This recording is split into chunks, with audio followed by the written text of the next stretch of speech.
విజ్ఞప్తులు చేసిండ్రు. ఏమని? కాళేశ్వరం మీద విచారణ సిబిఐ చేత చేపిస్తే బాగుంటుంది. ఎందుకంటే దీని లోపల అనేక సంస్థలు ఇన్వాల్వ్ అయినాయి. పవర్ ఫైనాన్స్ కార్పొరేషన్ లిమిటెడ్ సంస్థ, నాబార్డు, బ్యాంకుల consortium which is headed by Vijaya bank, ఇట్లా రకరకాలైనటువంటి బ్యాంకులు, సంస్థలు, సర్వే ఏజెన్సీలు అయినటువంటి వాప్కోస్, మోటార్లు సప్లై చేసినటువంటి బిహెచ్ఎల్ లాంటి ప్రభుత్వ రంగ సంస్థలు చాలా ఇన్వాల్వ్ అయి ఉన్నాయి.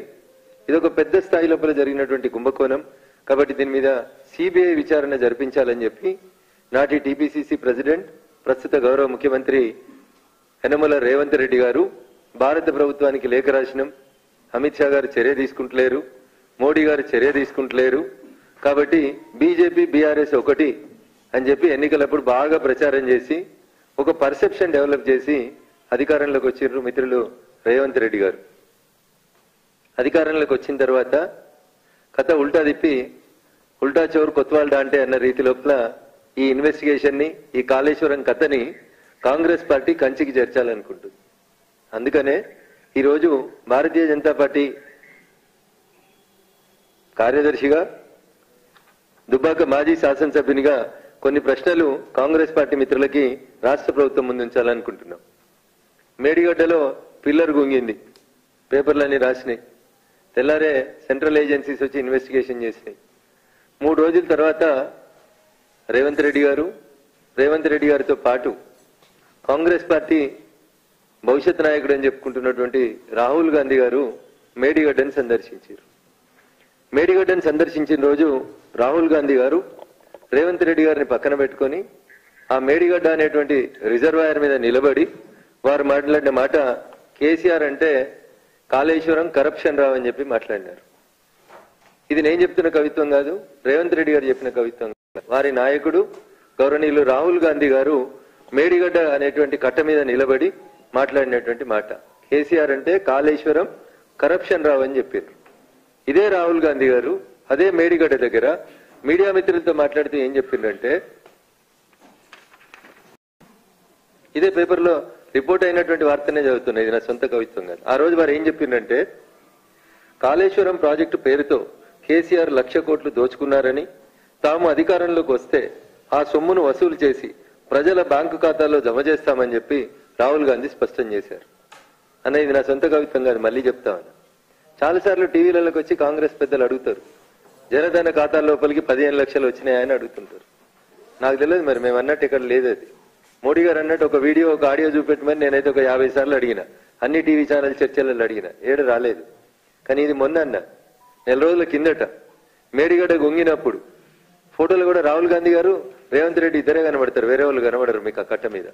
ఇది రాహుల్ గాంధీ గారు, ఇది రేవంత్ రెడ్డి గారు. రేవంత్ రెడ్డి గారు స్వయాన చూపిస్తున్నారు, రాహుల్ గాంధీ గారు స్టేట్మెంట్ చెప్పినారు. ఏమని? కేసీఆర్ 1,00,000 కోట్లు దోచుకున్నాడు, మేము అధికారంలోకి రాగానే ఆ కేసీఆర్ దగ్గర నుంచి ఆ సొమ్మును కక్కిస్తాం, కక్కించినటువంటి ఆ సొమ్ముని పేద ప్రజల బ్యాంకు ఖాతాలలో వేస్తామన్నారు. ఇది ఆన్ రికార్డులో పత్రికలలో రిపోర్ట్ అయినటువంటి అంశం. ఇంకొక దినపత్రిక రిపోర్ట్ చేసింది, కాళేశ్వరం కరప్షన్ రావు బాయ్ బాయ్ అని చెప్పిండ్రు. 4 ఏళ్లకే ఎట్లా కుంగింది, సర్కారుపై రాహుల్ ఫైర్, మేడిగడ్డ పరిశీలన, కాళేశ్వరం పేరు చెప్పి కేసీఆర్ దోచుకున్నారు, నాసిరకం పనుల వల్లనే పిల్లర్లు కుంగాయి. ఇది రాహుల్ గాంధీ గారు మాట్లాడినటువంటి మాట, ఇంకొక పత్రిక లోపల రిపోర్ట్ అయినటువంటి అంశం. నేను ఇవన్నీ మీకు ఎందుకు గుర్తు చేస్తున్నా అంటే, అవును చెప్పిండ్రు, చేస్తారు కదా అని వాళ్ళు వీళ్ళు మాట్లాడడానికి అవకాశం ఉంటుంది. ఇప్పుడు అధికారంలోకి వచ్చింది కాంగ్రెస్ పార్టీ. ఇలా ప్రజలు ఏం కోరుకుంటున్నారు? కాళేశ్వరం ప్రాజెక్టు మీద విచారణ జరగాలి, తిన్నటువంటి పైసల్ని కక్కియాలి, పేద ప్రజలకి భారంగా మారినటువంటి కాళేశ్వరం ప్రాజెక్టు విషయం లోపల సిబిఐ విచారణ జరగాలని తెలంగాణ సమాజం అంతా కోరుకుంటుంది. సిబిఐ విచారణ జరపడానికి 3 మార్గాలు కనబడతాయి. జనరల్ గా ప్రజల ముందు ఉన్నటువంటి మార్గాలు 3. 1, కోర్టును ఆశ్రయించి సిబిఐ విచారణ అడగడం. 2, ఏ రాష్ట్రంలో అయితే అవినీతి జరిగింది లేదా ఒక నేరం జరిగింది అనేటువంటి ఆరోపణ ఉందో ఆ రాష్ట్ర ముఖ్యమంత్రి స్వయాన ఉత్తరం రాసి భారత ప్రభుత్వానికి దీని మీద సిబిఐ విచారణ జరిపించమని అడగడం, లేదా సుప్రీంకోర్టు ఇన్వాల్వ్ అయి సుప్రీంకోర్టు ఉత్తర్వులు ఇచ్చి సిబిఐ విచారణకు ఆదేశించడం. ఇవి ఈ దేశంలో ఉన్నటువంటి సిబిఐ విచారణకు ఆదేశించినటువంటి సందర్భాలు. నేను ఇలా కాంగ్రెస్ పార్టీ టీపీసీసీ ప్రెసిడెంట్ గా కాళేశ్వరం అంటే వాళ్ళకి ఏటీఎం అని చెప్పి రాహుల్ గాంధీ దగ్గర నుంచి రేవంత్ రెడ్డి గారి దాకా మాట్లాడిండ్రు కదా. నేను ఇలా ఒకటే సూటి మాట్లాడుతున్నా రేవంత్ రెడ్డి గారిని. చాలా విషయాల లోపల మీరు సమాచార హక్కు చట్టం కింద సమాచారం తెచ్చుకుంటారు, మీ దగ్గర చాలా ఫైళ్లు ఉంటాయి, చాలా ఇన్ఫర్మేషన్ ఉంటుంది అని చెప్తారు కదా. మీరు గెలిచి అధికారంలోకి వచ్చి ముఖ్యమంత్రిగా ప్రమాణ స్వీకారం చేసిన మొదటి రోజే నాలాంటి వాళ్ళం ఏం ఎక్స్పెక్ట్ చేసినామంటే రేవంత్ రెడ్డి గారు ఒక ఉత్తరం రాస్తారు భారత ప్రభుత్వానికి, భారత ప్రధానమంత్రి గారికి, in the capacity of chief minister of Telangana 1,00,000 కోట్ల అవినీతి జరిగిందని ఆరోపణలు చేసినటువంటి కాళేశ్వరం ప్రాజెక్టు మీద సిబిఐ విచారణ జరుపుమని ఒక సింగిల్ పేజీ ఉత్తరం రాయడం లోపల, 4 లైన్ల ఉత్తరం రాయడం లోపల రేవంత్ రెడ్డి గారికి ఉన్నటువంటి ఇబ్బంది ఏంది, కలుగుతున్నటువంటి అవస్థ ఏంది అనేది ఇలా తెలంగాణ సమాజం అడుగుతుంది. నీకెందుకు డౌట్ వచ్చింది రఘునందన్ అని మీరు అంటుండొచ్చు. ఎందుకు డౌట్ వచ్చిందంటే గత వారం రోజులుగా పేపర్లలో, టీవీలలో చర్చనంతా ఒక మేడిగడ్డ వరకే కన్ఫైన్ చేసేటువంటి కుట్ర జరుగుతుంది. మేడిగడ్డ కుంగింది మేడిగడ్డ కాబట్టి ఎఫ్ఐఆర్ ఏం చేస్తారు, టీపీసీసీ ఉపాధ్యక్షుల వారు పోయి మేడిగడ్డ మీదనే ఎఫ్ఐఆర్ రిజిస్టర్ చేపిస్తారు. దాని మీదనే ఆ ఎఫ్ఐఆర్ ని సిబిఐకి ఇవ్వని హైకోర్టులో వాళ్ళే పిటిషన్ వేస్తారు. అంటే what is the interest and what is the intensity of the case. Kaleshwaram అంటే ఒక మేడిగడ్డ కాదు, మేడిగడ్డ కట్టింది కాళేశ్వరాన్ని దోసుకున్న ఆయన కాదు, మేడిగడ్డ కట్టింది ఎల్ఐన్టీ అనేటువంటి కంపెనీ. మీరు ఏం చేస్తా ఉన్నారు, మొత్తం 1,00,000 కోట్ల ప్రాజెక్ట్ అయిన కాళేశ్వరాన్ని చిన్నదిగా చేసి చూపెట్టి కేవలం మేడిగడ్డ వరకే మీ టీపీసీసీ ఉపాధ్యక్షుల వారు ఇచ్చినటువంటి కంప్లైంట్ మీద మేడిగడ్డ వరకే మీరు దాన్ని కేసుని కన్ఫైన్ చేస్తూ సిబిఐ విచారణ అంతవరకే అడగాలనుకుంటున్నారా? ఏమంటారు, ఇక్కడ మీరే చేయాలని మంత్రి అంటారు, మేం చేయమని ఎల్ఎన్టీ కంపెనీ అంటది. ఇది కూడా రఘునందన్ రావు కవిత్వం కాదు. నిన్న మంత్రి సమీక్షించారు, మొన్న రాత్రి ముఖ్యమంత్రి గారు సమీక్షించారు. ఏమంటారు, ఎల్ఎన్టీ ఇది కుంగింది అన్న తెల్లారి ఎల్ఎన్టీ నుంచి ఒక ప్రతినిధి ఒక ఉత్తరం ఇచ్చిండని చెప్పి పేపర్లలో వార్త వచ్చింది. ఏమని, ఎల్ఎన్టీ అనే సంస్థనే ఈ కుంగిపోయినటువంటి మేడిగడ్డని పూర్తిగా తమ సొంత ఖర్చులతో రిపేర్ చేస్తుంది అని అప్పుడున్నటువంటి బీఆర్ఎస్ ప్రభుత్వం ఒక కింది స్థాయి అధికారితో ఒక ఉత్తరం ప్రజలకు ఇచ్చి రాష్ట్ర ప్రభుత్వం మీద భారం పడతలేదని నమ్మించేందుకు ప్రయత్నం చేసింది. నిన్న ఎల్ఎన్టీ ప్రతినిధులు వైస్ ప్రెసిడెంట్ హోదాలో ఉన్నటువంటి వ్యక్తి గౌరవ ఇరిగేషన్ శాఖ మంత్రి ఉత్తమ్ కుమార్ రెడ్డి గారితో కలిసి జరిపిన మీటింగ్ లో ఆయన ఏమంటాడంటే, మేం ప్రాజెక్టు కట్టడం ఎప్పుడో పూర్తి అయిపోయింది, మేడిగడ్డ కట్టిన తర్వాత మేము 2022 సంవత్సరం వరకే మెయింటెనెన్స్ మా బాధ్యత, 2022 సంవత్సరం తర్వాత మాది బాధ్యత కాదు, ఇక మీరు రాసుకున్నటువంటి అగ్రిమెంట్ లో అదే రాసి సంతకం పెట్టినాం మేము, కాబట్టి ఇది మేము కట్టము అని సింపుల్ గా ఎల్ఎన్టీ వాళ్ళు చెప్పి తప్పించుకున్నారు మంత్రి గారి ముందు. మంత్రి గారు ఎల్ఎన్టీ మీద ఆగ్రహం వ్యక్తం చేశారు. అన్న మీరు ఈ మొత్తం చర్చను గమనిస్తే, గత వారం రోజులలో మీడియాలో రిపోర్ట్ అవుతున్నటువంటి అంశాలను గమనిస్తే కాళేశ్వరం పక్కకు పోయింది. ఎంతసేపు మేడిగడ్డకే దీన్ని కన్ఫైన్ చేసి మేడిగడ్డను కట్టినటువంటి ఎల్ఎన్టీ అనేటువంటి కాంట్రాక్టింగ్ సంస్థ వరకే ఈ కేసుని పరిమితం చేయాలనేటువంటి కుట్ర జరుగుతుంది అనేది నేను మీ ద్వారా గౌరవ ముఖ్యమంత్రి రేవంత్ రెడ్డి గారి దృష్టికి తీసుకుపోవాలని అనుకుంటున్నాను. రేవంత్ రెడ్డి గారి దృష్టికి ఇది పోయిందో లేదో నాకు తెలియదు, కానీ దీన్ని రేవంత్ రెడ్డి గారు అనేటువంటి రాష్ట్ర ముఖ్యమంత్రి గారి దృష్టికి తీసుకెళ్లేందుకు నేను నా దగ్గర ఉన్నటువంటి ఫైళ్లను అన్నింటినీ నిన్న ఇరిగేషన్ శాఖ మంత్రి గారికి, ముఖ్యమంత్రి గారి కార్యాలయానికి ఒక కామన్ ఫ్రెండ్ ద్వారా పంపించడానికి ప్రయత్నం చేసినాను. ఇది కూడా మళ్ళీ చెప్తా ఉన్నా, ఇది రఘునందన్ రావు సొంత కవిత్వం కాదు, 150 పేజీల రిపోర్టు. ఎవరు తయారు చేసిర్రు ఇది? Draft audit report on Kaleshwaram project which is prepared by the government of India. Draft audit report, దీన్ని ఫైనల్ చేసి పబ్లిక్ చేయడానికే నేను ఇందాక మిమ్మల్ని అడిగినటువంటి ఒక ఉత్తరం కావాలని చెప్పి భారత ప్రభుత్వ కాగ్ నివేదిక నుంచి ఒక అధికారి రజత్ కుమార్ అనేటువంటి ఐఏఎస్ అధికారికి ఇది ఫైనల్ చేసి సంతకం పెట్టడం కోసం ఒక ఉత్తరం రాస్తే మార్చి 2023 నుంచి తెలంగాణ ప్రభుత్వం చాలా బిజీగా ఉంది, కాళేశ్వరం గురించి మాట్లాడతలేదు. నాకు కాంగ్రెస్ పార్టీ మీద ఎందుకు అనుమానం వస్తుంది అని అంటే, కాళేశ్వరం మీద సిబిఐ విచారణ జరపాలని రఘునందన్ రావుగా ఒక భారతీయ జనతా పార్టీ నాయకుడిగా నేను ఎందుకు డిమాండ్ చేస్తా ఉన్నా అంటే, కాళేశ్వరం సమీక్ష మొత్తం జరిగితే అసలు దోషి బయటకు వస్తాడు. నేను మీకు చెప్తా, ఒక ఇండివిజువల్, ఒక వ్యక్తి స్వతంత్ర భారతదేశంలో ఇంత పెద్ద కుంభకోణం చేసిన ప్రాజెక్ట్ ఇంకేది లేదు ఈ దేశంలో. This is the first ever biggest corrupt practice. ఒక వ్యక్తి భారతదేశానికి స్వతంత్రం వచ్చిన తర్వాత ఇండిపెండెంట్ ఇండియాలో ఒక ఇండివిజువల్ చేసినటువంటి అతిపెద్ద కరప్షన్ ఏంటంటే కాళేశ్వరం ప్రాజెక్ట్. నేను ఏదో వేగంగా చెప్పిపోవడానికి రాలేదు, గణాంకాలు చెప్పడానికి వచ్చిన మీ దగ్గరికి. మే 2007లో స్వర్గీయ రాజశేఖర రెడ్డి గారు మొదలుపెట్టారు దీన్ని. ఆ రోజు దీని ఎస్టిమేటెడ్ కాస్ట్ వచ్చి 17,875 కోట్లు. మే 2007 గౌరవనీయులు స్వర్గీయ నాటి రాష్ట్ర ముఖ్యమంత్రిగా ఉన్నటువంటి రాజశేఖర రెడ్డి గారు ఈ ప్రాజెక్టుని doctor BR Ambedkar Pranahita Chevella Sujala Sravanthi lift irrigation project పేరిట ప్రారంభం చేయాలని ఎస్టిమేషన్ చేసిన రోజు 160 టీఎంసీలు 12.21 లక్షల ఎకరాల కోసం అని చెప్పి ప్రాజెక్టుకి ప్రారంభోత్సవం జరగాలని అంచనా వేసిన రోజు దీని కాస్ట్ వచ్చి 17,875 కోట్లు. రాజశేఖర రెడ్డి గారు బతికుండగానే ఈ ప్రాజెక్టును ఒకసారి రివైజ్ చేసిండ్రు డిసెంబర్ 2008లో. స్వర్గీయ రాజశేఖర రెడ్డి గారు రివైజ్ చేసిన రోజు అప్పుడున్నటువంటి 160 టీఎంసీలకి ఇంకొక 20 టీఎంసీలు అదనంగా కలిపి దాదాపు 2 లక్షల ఎకరాలు ఇంకా అదనంగా పెంచి అప్పుడు అనుకున్నటువంటి 12.21 లక్షల్ని 14.21 లక్షలకి పెంచి ప్రాజెక్టు కాస్ట్ ని 38,500 కోట్లకు పెంచాలని గౌరవ స్వర్గీయ నాటి ముఖ్యమంత్రి రాజశేఖర రెడ్డి గారు ఉన్నప్పుడు రివైజ్ అయింది. 2008 వరకు జరిగినటువంటి ఈ టెండర్లు ఈ ప్రాసెస్ లో సుమారు 11,000 కోట్ల రూపాయల పనులని పూర్తి చేసినామని కాంట్రాక్టర్లు డబ్బులు కూడా క్లెయిమ్ చేసుకున్నారు, తీసుకున్నారు.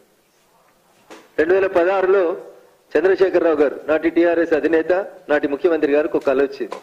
ఈ ప్రాజెక్టు డిజైన్ మార్చాలని, కొత్తగా కట్టాలని, దాని లోపల ఇంకా ఎక్కువగా ప్రజలకు ఉపయోగం జరగాలని చెప్పి ఒక కార్యక్రమాన్ని వారు మొదలుపెట్టిండ్రు. వారు మొదలుపెట్టిన రోజు వారు వేసినటువంటి అంచనా డిపిఆర్ ప్రకారం 63,000 కోట్లకి అంచనాతోటి 2016లో చంద్రశేఖరరావు గారు కాళేశ్వరం అనేటువంటి ప్రాజెక్టుకి ప్రపోజల్స్ రెడీ చేసి ముందు చేసినారు. 63,000 కోట్లు కాస్త డిపిఆర్కి వచ్చేసరికి 80,000 కోట్లు అయింది. ఈ రోజు దాకా ఖర్చు పెట్టింది 105,000 కోట్లు ఖర్చు పెట్టిండ్రు. జూన్ 2024కి ఈ ప్రాజెక్టు పూర్తి చేస్తాం, దీని కాస్ట్ వచ్చి 1,48,000 కోట్లు అని చెప్తున్నారు. కాదు దీనికి ఇంకొక 1,000 కోట్లు అదనంగా ఖర్చు అవుతుందని మొత్తం 1,49,317 కోట్లు కావాలని చెప్పి దీన్ని జూన్ 2024కు పూర్తి చేస్తామని పేపర్ల మీద మంచి మంచి అందమైనటువంటి నివేదికలు తయారు చేసి పుస్తకాలు తయారు చేస్తున్నారు. ఎంతకు మొదలైందన్న 17,875 కోట్లకు మొదలై ఆ రోజు 12 లక్షల ఎకరాలకి మొదలైనటువంటి కాళేశ్వరం, ఇయాలటి కాళేశ్వరం నాటి ప్రాణహిత చేవెళ్ల 17,875 కోట్ల నుంచి 1,49,317 కోట్లకి ఎన్హాన్స్ అయింది. అంటే తెలంగాణ సమాజం ఒకసారి ఆలోచించుకోవాలి. రఘునందన్ రావు చెప్తలేడు, ఈ రోజు దాకా ప్రభుత్వ అధికారిక గణాంకాల ప్రకారం ఎస్టిమేటెడ్ ఎకరాలు 18 లక్షల ఎకరాలకి నీళ్లు ఇవ్వాలని చెప్పి వీళ్ళు కలలు కానీ 2016లో చంద్రశేఖరరావు గారు దీన్ని మొదలు పెడితే ఈ రోజు దాకా నీళ్లు ఇచ్చింది ఎంత అంటే వీళ్ళు గొప్పగా చెప్పుకున్నది కేవలం 42,000 ఆయకట్టుకు మాత్రమే నీళ్లు ఇవ్వడం జరిగింది. ఎంత ఖర్చు పెట్టారన్నా ఇయ్యలేడు దాకా 105,000 కోట్ల రూపాయల నిధులని ఖర్చు చేసి 105,000 కోట్ల రూపాయలని ఖర్చు చేసి ఇయ్యాలటి దాకా వీళ్ళు ఇచ్చినటువంటి ఎకరాలు ఎంత అంటే 42,000 ఎకరాల ఆయకట్టుకు మాత్రం అదనంగా నీళ్లు ఇవ్వగలిగింది 10 సంవత్సరాల బీఆర్ఎస్ ప్రభుత్వ పాలన. ఇదంతా మెష్ అవుతుంది కాబట్టి ఏసీబీ ఇన్వెస్టిగేట్ చేస్తేనో మేడిగడ్డ పోలీస్ స్టేషన్ లో ఎఫ్ఐఆర్ చేస్తేనో దీనివల్ల ఫలితం జరగదు. కాబట్టి దీని వెనకాల ఉన్నటువంటి కంపెనీ తెలంగాణ సమాజం అంతా తెలుసు, దేశం అంతా తెలుసు. మెగా ఇన్ఫ్రాస్ట్రక్చర్ అనేటువంటి మెగా అనేటువంటి ఒక కంపెనీ దీని వెనకాల ఉంది. ఈ ఒక్క కంపెనీయే సుమారు 48,000 కోట్ల రూపాయలు out of 1,05,000 crores of rupees లో 48,000 కోట్ల రూపాయల లబ్ధి జరిగిందంటే అదొక మెగా కంపెనీకి మాత్రమే జరిగింది అనేది ఇప్పటిదాకా అనేక రకాలైనటువంటి నివేదికలు రాష్ట్ర ప్రభుత్వం ముందున్నటువంటి నివేదికలు తెలియజేస్తున్నాయి. ఇవన్నీ కప్పిపుచ్చుతున్నారు. కాబట్టి నేను గౌరవ ముఖ్యమంత్రి రేవంత్ రెడ్డి గారికి ఒకటే మాట్లాడుతున్నా. ఉత్తమారెడ్డి గారు సమీక్షించిర్రు, ఎల్ఎన్టీని తిట్టిర్రు, రేవంత్ రెడ్డి గారు సమీక్షించిర్రు, మొత్తం డీటెయిల్ గా రిపోర్ట్ ఇయ్యండి, అవసరమైతే హైకోర్టుకు ఉత్తరం రాస్తాం, సిట్టింగ్ జడ్జి తోటి విచారణ జరుపుతాం. ఎందుకన్నా ఇవన్నీ డొక్క తిరుగుళ్ళు ఎందుకు? స్ట్రైట్ మీరే అమిత్ షా గారికి రాసిన ఉత్తరంలో ఏం రాసిరంటే, నా దగ్గర కాళేశ్వరం ప్రాజెక్టుకు సంబంధించిన అవినీతి ఆధారాలన్నీ నా దగ్గర ఉన్నాయి, మీరు విచారణ ప్రారంభిస్తామంటే నేను పూర్తి సాక్ష్యాధారాలు మీకు ఇస్తా అన్నారు వారు. నేను అడుగుతున్నా రేవంత్ రెడ్డి గారిని, అన్ని సాక్ష్యాధారాలని ఒక ముఖ్యమంత్రి హోదాలో ఒక ఎన్వలప్ లో పెట్టి ఒక సింగిల్ పేజ్ ఉత్తరం, ఇగో ఇన్ని సాక్ష్యాధారాలు నా దగ్గర ఉన్నాయి కాబట్టి వీటన్నింటినీ పరిశీలించి తెలంగాణ సమాజం కోరుతుంది కాబట్టి తెలంగాణ రాష్ట్ర ముఖ్యమంత్రి హోదాలో కాళేశ్వరం ప్రాజెక్టు మీద మెగా కంపెనీ చేసినటువంటి కరప్షన్ మీద సిబిఐ చేత విచారణ జరిపించండి అని 4 లైన్లు రాసి పంపురన్నా. There ends the episode. Rahul Gandhi గారు అన్నారు కదా, కరప్షన్ కాళేశ్వరం రావు అన్నారు కదా, పైసలు తీసుకొచ్చి పేద ప్రజల అకౌంట్లలో వేస్తామన్నారు కదా, నెల రోజులే అయింది కదా. ఆ దిశగా అడుగులేస్తే బాగుంటుంది. కాంగ్రెస్ పార్టీ పెద్దలకు ఇంకేమైనా ఆధారాలు కావాలంటే నా దగ్గర ఉన్నటువంటి పూర్తి సమాచారాన్ని నిన్న వాళ్ళకి పంపించేటువంటి ప్రయత్నం చేసినా చేరిందని నేను అనుకుంటున్నా. ఈ ఆధారాలు ఇంకా వాళ్ళకి చేరలేదంటే ఖచ్చితంగా ఈ ఆధారాలను వాళ్ళకి పంపించడానికి నేను సిద్ధంగా ఉన్నా. అన్నా ఈ రిపోర్ట్ ఎంత క్రిస్టల్ క్లియర్ గా చెప్తుందంటే, లోను మార్చి 2022 వరకు లోను కట్టాల్సినటువంటి లోను తెలంగాణ ప్రభుత్వం కట్టకపోవడం వల్ల 10,000 కోట్ల రూపాయల వడ్డీ వచ్చి ప్రిన్సిపల్లో జాయిన్ అయిపోయిందన్న. 10,000 కోట్ల రూపాయల వడ్డీ వచ్చి ప్రిన్సిపల్లో యాడ్ అయిపోయింది మార్చి 2022 వరకు వడ్డీ కట్టకపోవడం వల్ల. ఈ వడ్డీకి వడ్డీ 3 నెలలకోసారి చక్రవడ్డీని లెక్కేసుకుంటూ పోతే జూన్ 2024 వరకు 1,49,000 కోట్ల 1,49,317 కోట్లు టోటల్ కాస్ట్ అవుతుంది. కాబట్టి దయచేసి కాంగ్రెస్ చేసిందా, బీఆర్ఎస్ చేసిందా, మెగా కృష్ణారెడ్డి గారు చేసిందా, వాప్కోస్ చేసిందా, విజయ బ్యాంక్ చేసిందా, పవర్ ఫైనాన్స్ కార్పొరేషన్ లిమిటెడ్ చేసిందా, ఇవన్నీ పక్కన పెట్టుండ్రి. తెలంగాణ ప్రజల మీద వచ్చే ఫైనాన్షియల్ ఇయర్ కల్లా 1,50,000 కోట్ల భారం పడబోతుంది. దాదాపు అది రాష్ట్ర బడ్జెట్ తో సమానమైనటువంటి డబ్బులు. దీని మీద ఒక విచారణ జరుపుమని సిబిఐకి ఉత్తరం ఎందుకు రాస్తలేరు అని అంటే, కవిత ఎలుకలు పట్టినట్టు. చాలా మంది పెద్దలకు అర్థం కాని ఏంటంటే, ఇవన్నీ పంచాయతీలు ఆడిపోయినాయంటే మన రాష్ట్రంలో జరుగుతలేవంట. పక్క రాష్ట్రంలో ఉన్న ఒక పెద్ద మనిషి చుట్టూ వీళ్ళంతా ప్రదక్షిణ చేస్తుర్రని, ఈ మెగా కంపెనీ పక్కన పోయి కర్ణాటకలో కొన్ని కాంట్రాక్టులు పొందిందని, అక్కడ ఉన్నటువంటి ఒక గౌరవ ప్రజాప్రతినిధి గారు తెలంగాణలో కూడా చక్రం తిప్పుతున్నారని, వారిని మీరు కలిసినారని, మెగా కంపెనీ పెద్దలు కలిసిండ్రని, అందుకనే ఈ పంచాయతీ అంతా కేవలం మేడిగడ్డ వరకే కన్ఫైన్ చేసి ఎల్ఎన్టీ సంస్థ వరకు మాత్రమే దీన్ని ఆపేసి అసలు కాళేశ్వరం కరప్షన్ కి కారణభూతమైనటువంటి మెగా కంపెనీని పక్కకు తప్పించాలని చెప్పి కొన్ని కుట్రలు జరుగుతున్నాయని చెప్పి ఒక విషయం తెలంగాణ సమాజంలో చర్చ జరుగుతుంది. అందుకని దయచేసి గత ప్రభుత్వం చేసుకున్నటువంటి ఒప్పందాల లోపల భాగస్వాములు ఎవరు, కరప్షన్ ఎక్కడ జరిగింది, బిహెచ్ఎల్ కి 1,300 కోట్ల రూపాయల విలువ చేసే మోటార్లు కొనుగోలు చేసి 7,300 కోట్ల రూపాయల డబ్బులు చెల్లిస్తే ఇవాళ దాకా ఇన్వాయిస్లు రాలేదని కేంద్ర ఆడిట్ సంస్థలన్నీ అడిగితే కూడా ఎందుకు రాష్ట్ర ప్రభుత్వం నివేదిక ఇస్తలేదో ఒక్కసారి దయచేసి ఆలోచించాలి. సో కాళేశ్వరం మీద 1 నిమిషంలో అసెంబ్లీలో పవర్ పాయింట్ ప్రెజెంటేషన్ తోటో